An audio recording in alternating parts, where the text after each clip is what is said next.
we've been talking all week this week on Dana about Charleston. I know you've been watching the news, you do keep up with the news, you do keep up with politics, and of course this isn't just political. This is something that's been affecting all of us in this country, but I've been talking a lot about the idea of race versus grace and how I believe that real healing, real racial healing in this country is going to come from an outpouring of forgiveness and a willingness to tolerate the things that we don't understand.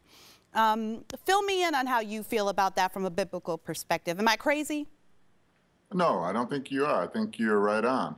One of the interpretations of grace that I've heard before is that God's willingness to get involved on our behalf in situations. You know, grace is something when God gives us something that we don't deserve, and mercy is when he keeps from us those things which we do deserve.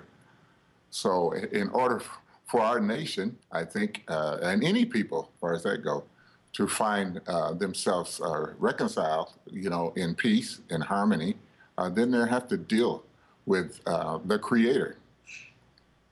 Dad, I was having this conversation with a guest the other day, and I made the point, hey, you know, I think all of us are going to have to make that extension in some way and reach into those uncomfortable places. Aren't there two sides of this coin? I mentioned something you said on Facebook the other day, Dad. You said, you know, isn't it funny that when people want to talk about how Americans need to honestly discuss race in this country, they never include themselves as a part of that equation. They never include themselves as Americans as part of the problem. And my guest said, well, yeah, sure, there's two sides of the coin, but one side is more culpable than the other.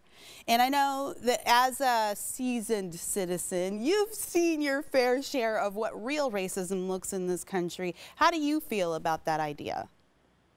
Well, you know, racism is just another word for another sin.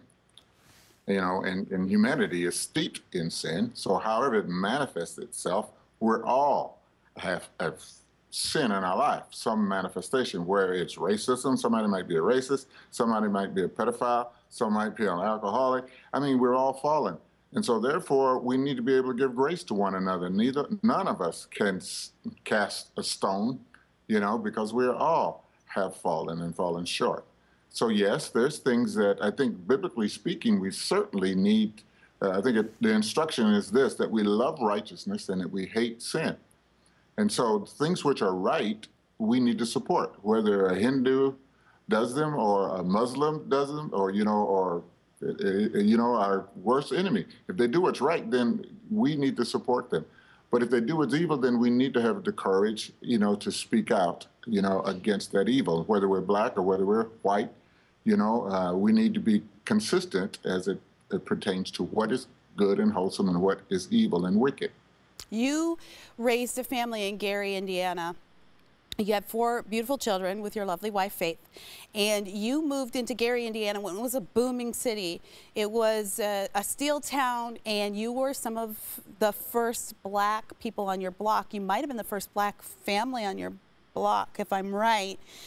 So at that time, there really weren't many black people in Gary, and I know you guys faced a lot of difficult things that are the millennials with their microaggressions and their trigger warnings these days. I don't know that they can handle it. And yet you managed to raise your family there, and you raised 4 productive, successful members of society, one of them being my my husband, who is obviously my favorite of the 4. But but you managed to do that even in the face of great adversity, even in the face of racism. How did you do that? Well, you know, I think it comes down to, if you don't have peace inside, you won't have peace outside. And I think that the best legacy that we can pass on to our children is a sense of knowing that I didn't create myself. I didn't come here on my own volition, that God created me, that there is a creator who sent me here for a unique purpose. And I have to reconcile that. Once I'm at peace with that, then man is not my enemy.